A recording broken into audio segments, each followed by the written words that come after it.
After more than a month locked down in isolation, finally the taste of freedom. Happy day today. We're home free finally. More than 150 people evacuated from the Diamond Princess cruise ship walked out of this Darwin workers camp, ending 14 days in quarantine. I don't think reality's hit yet. So when we get a bit further out, it'll really come home that now the flies are out, that we're homeward bound. So yeah.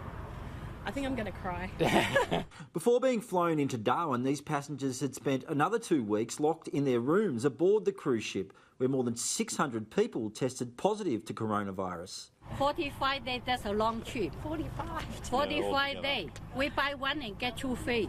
The buses rolled out of the workers' village, but there was more bad news at Darwin Airport. But the flight's been delayed, so, you know. Despite another snag along their nightmare journey, most evacuees were still philosophical. It is what it is, and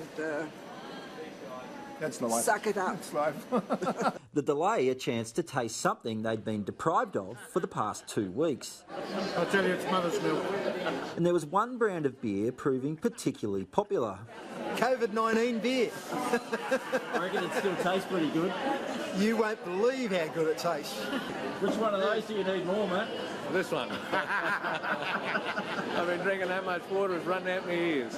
While the Diamond Princess passengers were all smiles, there was a far more sober mood among health authorities. The Northern Territory has seen its first case of coronavirus here in Darwin. The 52-year-old man who tested positive to coronavirus last night remains in isolation here at the Royal Darwin Hospital. The man flew into Darwin on a Qantas flight from Sydney on Tuesday. Authorities say they're in the process of trying to contact other passengers who were on that flight.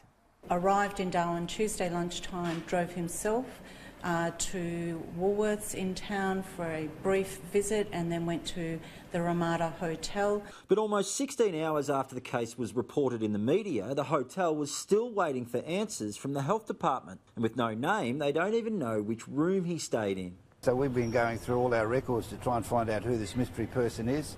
We've now nailed it down to a couple of names, and we've still don't know who it is. We've actually been ringing guests who came in about that time.